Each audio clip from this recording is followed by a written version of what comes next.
you're, I would say you don't have to know what your karma is, mostly, in order for it to clear. So a lot of my teachers, one that works on me a lot, says, Hugh, you're way too analytical. None of these people have to know any of this stuff. And I said, well, that's true, my mind does. But you don't have to know your karmas to be effectively clearing them. Like, you may not know anything this evening as we're folding the Joss paper, and on New Year's Day, if you choose to participate, and that, I'll explain what happens. Your karma is going to be cleared. It's going to go to dark souls. You may not know who they are or what it's about. So, but your sincerity and your focus, yes. It's the heart. Asking for the feeling of forgiveness is the key, one of the keys. So if some of the karma is cleared, are you able to, can other karma then come in later on from other dimensions, other lifetimes, because of the way time works and all that? Now this is karma. If I do a chart for you, I'm tracking all the karma from any lifetime. Okay. Okay. The only karma, and one of the things I shortened this briefing, but in a more detailed conversation we would have, Master Shah has been, for example, he's been out meditating in China privately for several months. So his soul frequency has been going up and up and up. So on that pyramid, you saw that reverse triangle, he's been working his way up the white on the light side. That means he's now able to see more darkness, and as a result, because of his communications with me, I found hidden karma in about 5 of my clients that I didn't know about because he told me about them. That makes sense? But that was because of his movement up higher. Now it's like, as you go higher in a building, you can see more. Right. So he could see more dark karma that I wasn't aware of in several clients. So I went back and told him about it and helped him clear it. But I thought you had mentioned during our conversations and perhaps earlier tonight about like the forgiveness practice and how that important is to clear that. What if a person doesn't have time for that? Are the selfless acts of kindness enough? Absolutely. To balance that out, or remember now, we're not dealing with like chemistry or physics, where you put two things together and they behave a certain way. You're dealing with dark souls that have consciousness. So if your karma, and I've had a number of this happen with several clients, karma gets forgiven for them, they get lazy, they don't do forgiveness practices, they don't change, blah, karma comes back. They say, hey, screw you. That's how karma is. Dark soul consciousness is involved in it. So yeah, absolutely, it can come back. So you have to maintain. Yes. To stay there. But if you don't have enough time, like if you have a really busy schedule and you don't have an hour to do a meditation practice, is the selfless acts enough, or it depends? It's hard to say. It's really hard to say. Your mileage may vary. It's going to vary. That's why the results may vary far. Right. Okay. You don't know what lifetime you're dealing with and who you offended and what happened. You could probably go to a regressionist if you have something that persistently will not clear, find out what happened. That might be useful. But generally speaking, if you're sincere and do your work, it's not going to come back because it's like a payoff to the mafia. And we'll talk about this with the Wambao. Basically, what's happening in the Wambao ceremony, and I don't want to spoil the slide, but you're paying off. And when Master Guo, I showed you that slide. It was Master Shah's master. Yes. He told a story one time about snakes. Some kid had killed snakes, and he was trying to clear the karma from this kid who had been bitten by a snake and was dying of a snake bite. And so he called on the spirit of the snakes, and they go, no hell, no way. This kid used to torture snakes when he was a kid. We're not forgetting. So he was trying to explain that this isn't love and light. It's like, he's wheeling and dealing with snakes to save a kid's life because they're not going to forgive the karma from them killing other snakes. Wow. So it's not what you think it is. It's a lot of wheeling and dealing. It's like backroom deals. Yeah. And so karma absolutely can return if you're not sincere. It can return just because of the hell of it. I mean, sometimes that happens. Now, new karma is you're behaving, let's say you had your financial karma cleared and then you start running, doing money laundering or something, that's going to come back. You'll have a new financial karma. I'm sorry. It won't be the old stuff, it will be the new stuff. Thank you. So you kind of, when you clean up your act, you got to kind of stick in that, you got to stay there, It's kind of a disturbing thought. Well, I mean, not a disturbing thought. So once you start getting this conscious and you understand this, it's like, oh man, they're all watching. No turning back. Yeah. Right. So yeah, your sincerity definitely is one of the biggest variables. And how high is the variable of coming out of separation and recognizing the lab or being out of separation? I'm not sure I understand. So we see ourselves as being separate from our divine self. And that is, I think, where karma starts to find its path. So my feeling is that as we are able to come out of separation, then it clears karma naturally. Well, there is a karma with the divine, and that might be in that area you're talking about. Clearing karma with the divine. And I'm not quite sure what it is. It seems to be different from personal karma. So perhaps that's where that is. Matter blocks. This is Jeff Premack. If you have ever met anybody you think is intense, you've never met. You got to go meet this guy. I'll just tell you one little story. I went to a food healing class in Orlando all day, 8 to 8. Okay, and he's dressed like that, and he's probably the most fit human on the earth. Really damn close, if nothing else. And he told everybody to turn their cell phones off, right? And you're thinking, oh, this okay. So who would have their cell phone off? Class is starting, right? He's about to talk. Well, about 10 minutes in, so somebody's phone goes off, and he stops. His face turns red. He says, I told you to turn the phone. Everybody turn their phone off now. And it's only 8:30 in the morning, and he's not woke. He's not awake yet. And then 10 minutes later, somebody's phone goes off again, and he has to stop. And he says, he turns instantly into a warrior. I mean, he's already warrior-like enough, but I mean, he's instantly in the warrior mode. He says, the next time a phone goes off, I'm going to come down in that chair and I'm going to rip you out of that chair and destroy your phone. Okay, and this is a food healing class. But yeah, but thank God for he's on the earth, because that intensity caused him to stay up till 2 or 3 in the morning reading every report and study on food that probably ever existed. That's how intense he is. And so I'm going to share some of that with you tonight. These are the books he's produced. One's on smoothies, one's on cookbook, and the other one's on all the different foods and what they do to fight and reverse disease. This is a disclosure. For many years, he operated just as a guy who'd been to China and learned this stuff from studies, and he didn't have any real backing. And the state of Florida was, screwing with him for practicing medicine and borderline. And so this doctor here, Claudia Gabriel, somehow she took one of his classes, and she said, I learned more about food and nutrition in his class than I did in the entire med school. Yeah.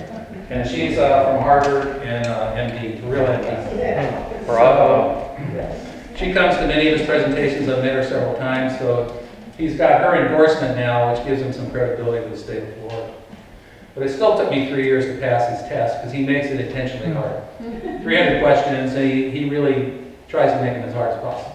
So I had to keep going back. This is an eye chart, but basically these are CNN's top pre-existing medical conditions. All the stuff that's going on now in medical care, right? These are the conditions most people have. And what you're looking at here with respect to Jeff, these are the foods and the smoothies that address those conditions. So you see it's almost 85-90% coverage there on dealing with reversing many of these diseases. And that's the right language, by the way. It's not healing, it's reversing disease. And everything is backed by studies. This is science. He wants to make sure you understand that. Here's a yellow grapefruit as an example. Cancer and antiviral. Okay, so I can't see a lemon. This is the chemical. This is the stuff we didn't learn. That's the part that fights cancer. These are the study references. This is the other one, naringenin. That's the antiviral, and that's the phytochemical, and that's the study. Now, there's 7 times more of this in a yellow grapefruit than in a red grapefruit. This is how detailed it gets. So in a red grapefruit, whoops, most of this is blocking out. It's a lycopene. So this has antioxidant capabilities. It's a completely different purpose, the red grapefruit than the yellow grapefruit. So it's that detailed. Blending grapefruit increases absorption 130%. We'll talk about a blender here in a moment. Why do you need a blender? I mentioned this to somebody. This is an avocado seed, contains hundreds of phytochemicals. And in many of his smoothies, you put the entire seed in the blender. So you can't have a cheap blender. Okay? Now this is my personal story, my blood pressure. I took from 180 to 150 just basically with one of his smoothies for high blood pressure, which is the primary ingredient was celery. Yes. No blood pressure medicine at all. Chinese have been using it for 5,000 years to reduce blood pressure. So if you're interested, and there's the phytochemical, so we didn't know all that. So I don't know if you remember the Basamatic. Yeah. You don't need a Basamatic. What you do need is either a Blendtec or a Vitamix with 3 horsepower. If you're serious. Now, I think you should be serious. This is the easiest, cheapest way to start helping yourself is start, even though it's at the matter level, it's amazing. This is like the hand of 4 sevens. So here's my trick question for you. I'm going to do a workshop on this at some point. What is the healthiest way to eat carrots? A, raw, B, juiced, or C, sauteed in butter? Juice. Wait, what do we got now? Juice. Butter. We got a juice. How many for juiced? Okay, how many for raw? And how many for sauteed in butter? Like my butter. D. Okay, the sauteed in butter is the correct answer. Okay, and here's why. Okay, so here are the science behind it right here. Okay, so it contains carotenoids, and they are absorbed when the heat releases the phytochemicals. You have to heat them, number one. And they're also fat soluble, not water soluble. So you want the fat from the butter to help them absorb into the body. So that's 2 reasons right there. You never want a juice unless you're really, really sick. There's very few value, there's almost no value to juicing.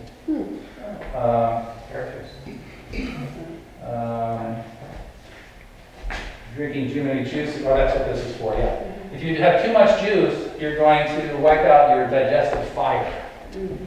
Okay? The body needs to actually work. You don't want to juice.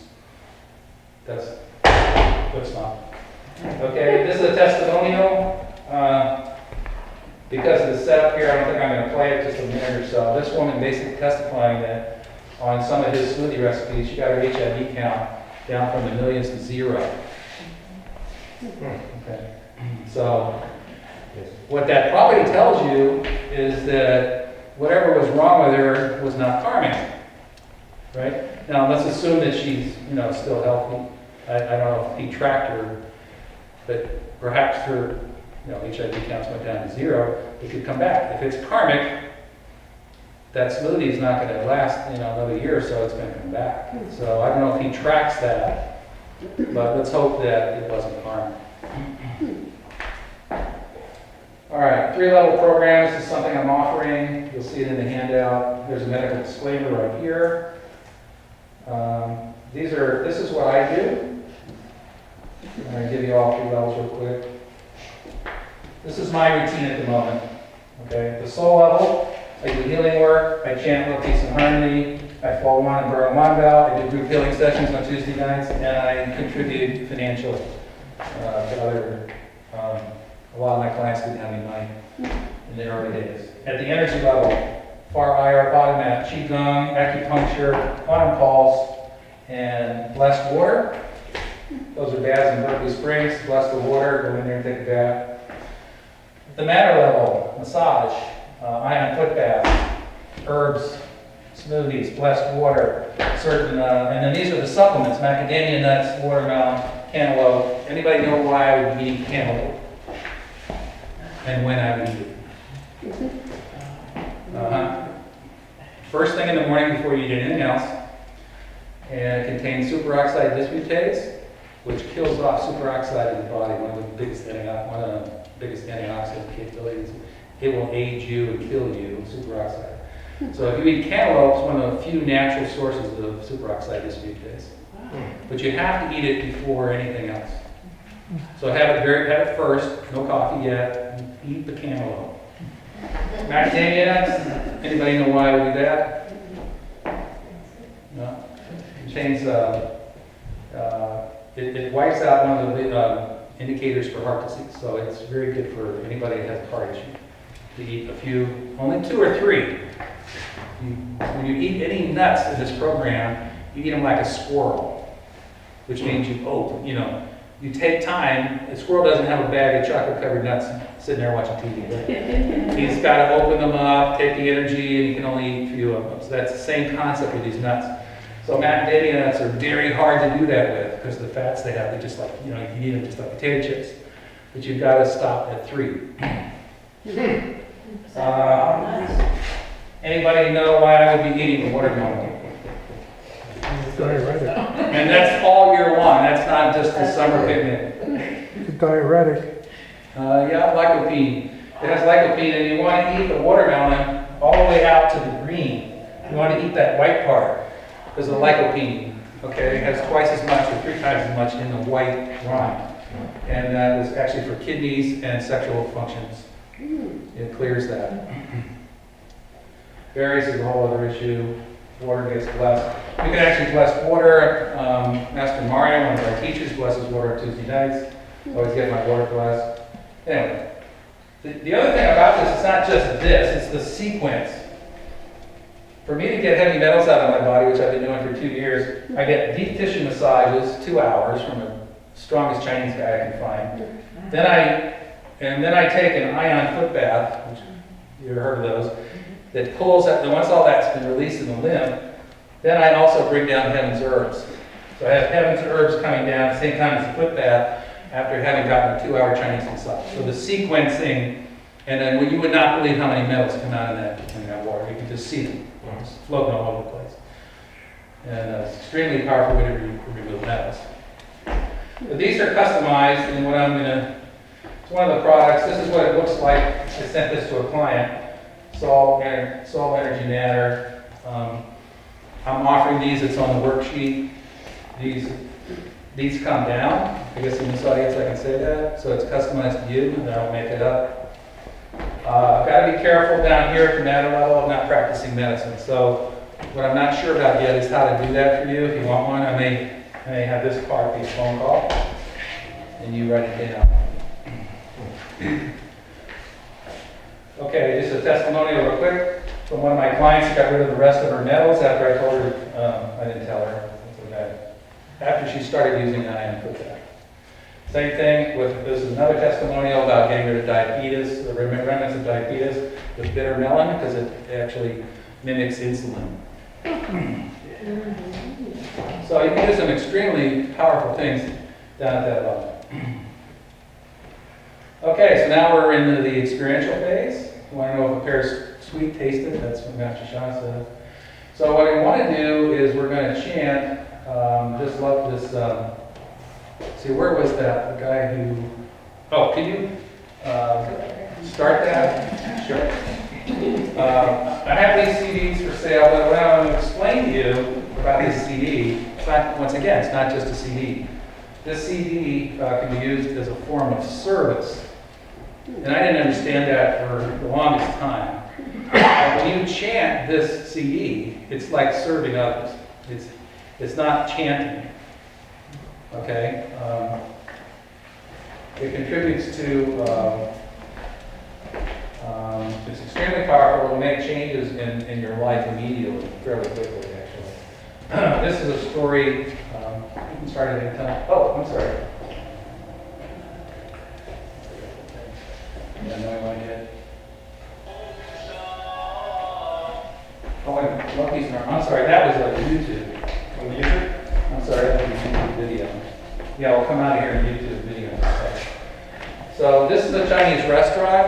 The story I wanted to tell you is that they were having trouble making money.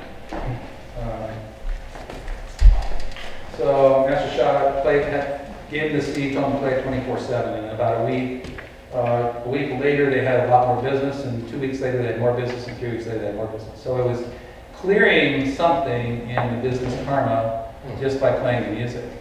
So it's pretty easy to use this CD to get places, to make things change. I had one client, I had to spend 6 hours with her, not recruiting her, she came to me because she was Christian and her husband didn't want her to deal with me. She went, who's this guy? 6-hour interview essentially. And one of the things she ended up getting was this book and that CD. She took it home and she found him playing the CD, which I thought was kind of interesting because he was in the biggest resistance to her working with me. But she was seeking something other than Catholicism and she didn't know what it was. So, I think what we'll do is I gotta pop out of here and play it. But this song came down, if you're open to this, from the Divine. And it's designed to create love, peace, and harmony around the world. So I think the simplest thing this evening is to just explain it to you and then turn it on, and then you can follow along for a little bit here. It's sung in 3 different languages. The first one is Chinese. Then the next iteration is soul language, I'll explain that, and then English. So in the English you'll hear, I love my heart and soul, I love all humanity, join all hearts and souls together, love, peace, and harmony, love, peace, and harmony. So that's what this is saying. Soul language we skipped over really quickly. Everybody has soul language, and it's a way of your soul communicating with other souls. There's no language barrier. It doesn't sound like anything you'll recognize. Like lula lee, you'll hear that, and that's the soul language part. Let's see if I have that.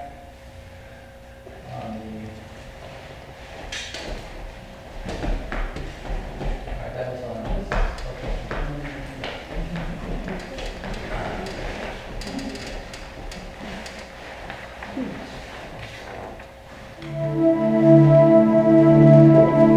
Some people really like the music. Become addictive if you're traveling. Sometimes, like today, I can listen. You can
this book is much more than a book. I wouldn't even think of it as a book. It's got 9 calligraphies in here. So I got to that right. Okay, there's the first one. Each one of them has a name and a function. This book contains it contains the source field. So inside of this book with these calligraphies, you have source love, forgiveness, compassion, and light. But what happens is that these are portals. And when I was going to make this slide, I was thinking of a Stargate. And I spent like a half an hour looking at different Stargate images. I kept going, no. And I was told this is what, because I can't see, this is what happens when you open these portals. These are like light switches. You turn them on and you turn them off. You only use them for maybe, 10 to 30 minutes at a time.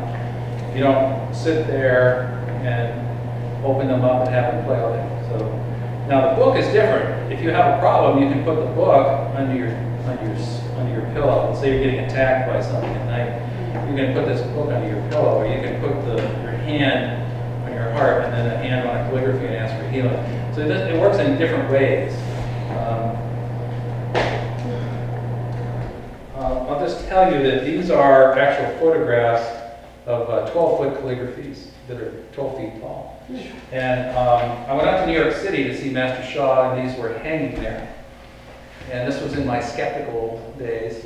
And I was told, yeah, you turn them on and turn them off, they're vortexes and stuff. Oh yeah, okay. So I go up to one, I addressed it, turned it on, all of a sudden it started swirling in a vortex. And I kept thinking, oh my goodness, wow. And I tried all 10 of them to see if every one of them did the same thing. I said, well, I bet it doesn't work in a book. So when I got home, and you probably have to be in the presence of the 12-foot calligraphies. And I did it when I got home in the book, and then I started going in a vortex as well, swirling around in this energy field. I think they were just trying to show me that my skepticism wasn't warranted. When Master Shah writes these, people that with open third eyes can actually see it's not just ink, it's actually fire from heaven that comes into the brush. And so these are very sacred, and let's see what I can say about that. This is one called Tao, which is greatest love. That's what it looks like. It's in the book. We don't have time for an exercise on it, but I want to point it out to you how you would use that. So some of the ways with body power I just mentioned to you. You can touch it to your body, land, and so forth. But you always want to say hello to the thing. You want to address it. And so it tells you in the book how to talk to it, how to turn it on, and how to turn it off. I'll talk about that in a moment. Okay. So saying hello is called soul power. Mind power is your visualization. That's where you're visualizing if you're trying to heal a headache or a light or something. You're visualizing that go light wherever you want it. That's visualization technique called mind power. Sound power is, you can say things like, God heals me, thank you, God heals me. It's like kind of chanting. You're verbalizing what you want to happen. You can also trace the calligraphy by putting your hands like this and going like that and trace the calligraphy. Once you figure out how you don't want to do it wrong, you want to make sure you know the right sequence first. But when you do that, it's getting all the meridians in your body. So it's going from the calligraphy through your fingers into all the different meridians. That's why you trace it like that. Here's a forgiveness practice. First of all, here's the concept. Sincerely ask for forgiveness, unconditionally forgive others. See, it's 2 parts. This is part of it's called Julian practice, your spiritual practice. And that's a typical forgiveness practice. You'll see one in the book. That's something you want to do every day. That only takes a few minutes. So it's not something you have to spend 30 minutes on. It's just a part of your day. So this one, so the forgiveness going both directions. Things you've done to others and then others have done to you. It's both ways. And then when you close, if you want to do it the Chinese way, it's how, thank you, thank you, thank you. Thank you, Master Shah, Divine, Down, Source, Gong Song, Gong Song, Gong Song. And that's like a sealing. It's like putting the top back on the jar, turning the light off. So you don't want to leave them on. In addition, there's also downloads in this book that you can get that come with the book, that when you read to that part, you can download these little golden balls that do different things. They're part of the book. There's also mantras and meditations in there. So enough on the book. Both the book and the CD are very powerful ways of clearing karma. The most powerful way, of course, is Wama. And I don't want to diminish those. Those are easier to do on a daily basis. You can put the CD in your car, you can play it overnight. You can trace in the evening. Wambao is a little bit different. Wambao ceremony is basically what we're going to be doing is we're going to be taking joss paper, and you have 10 sheets there, and we're going to be folding it so that it looks like Chinese currency. Now this joss paper that I gave you has gold and silver foil on it, and the reason is that what we're going to be doing is folding it with forgiveness, and then on New Year's Day, if you choose to participate in mail me Wambao, I'll perform a fire ceremony in which this gets burned. I'll show you what happens during a burning ceremony, but essentially what happens is that silver and gold, there's a spiritual alchemy that takes place. And as it goes up, the dark souls that you have offended, you can ask, as you're folding, you can fold it with specific intention, or you can fold it saying, please provide it to whoever needs it in my history, or whatever. So you can focus it or genericize it.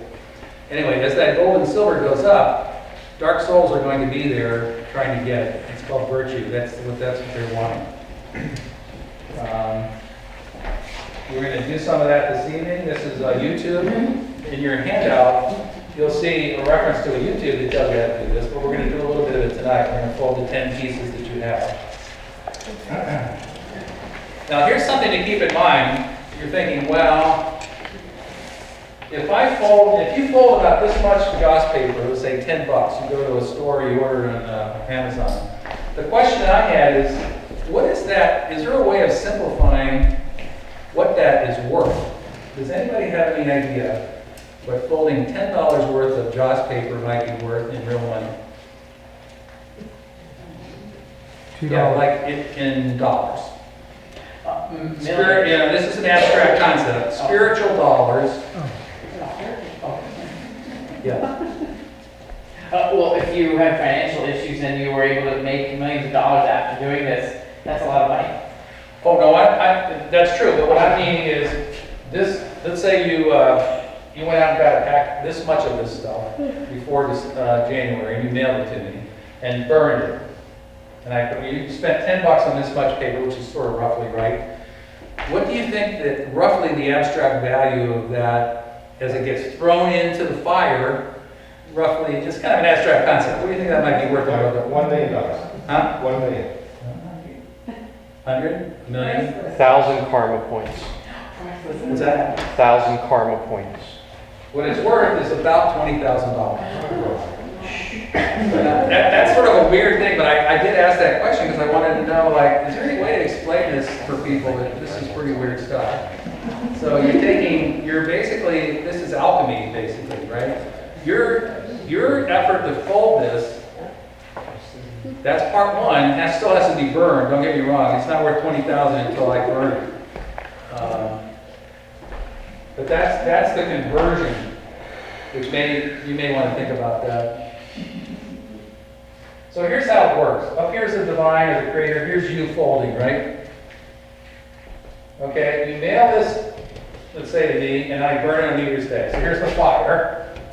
And up comes the virtue, and there's all the dark souls hanging out waiting for it. That is basically what goes on.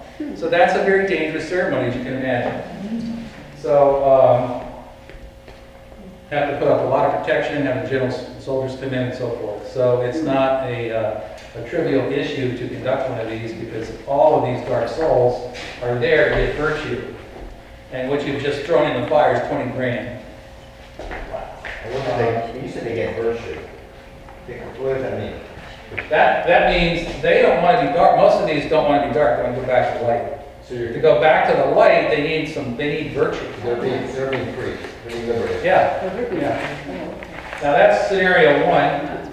And it's because they choose, they want this, and they're Yeah, that's why they're there. And scenario 2 is your ancestors, and I'll tell you an interesting story about the last one of these I ran just on Labor Day. I think it was. A friend of mine said, let this go to anybody in my ancestral lineage who needs it. And so, not just dark souls, but ancestors will show up because they, in the other world, dimensional world, they have karma too. They left with karma. And they're now aware that they're going to reincarnate and not have, depending on what their karma is they're aware of. They're probably not too happy about that. So anything you can do for them, they would be very grateful for. So that will show up as well. And this is a real story. So this gentleman, I'm not going to give you his name. I hope I didn't put it up there. His soul showed up on Labor Day. This was done with some channeling and some other analytics to figure out who it was. Okay? He was the uncle of the client's grandfather on the mother's side. Way back there from the 1800s. And he had massive financial karma from the 1800s. Whatever he did in the 1800s, massive financial karma. And he wanted help. So basically he was there. He came to the Wanda ceremony. I guess he got something, but he came to me like 4 or 5 times in my morning healing sessions to get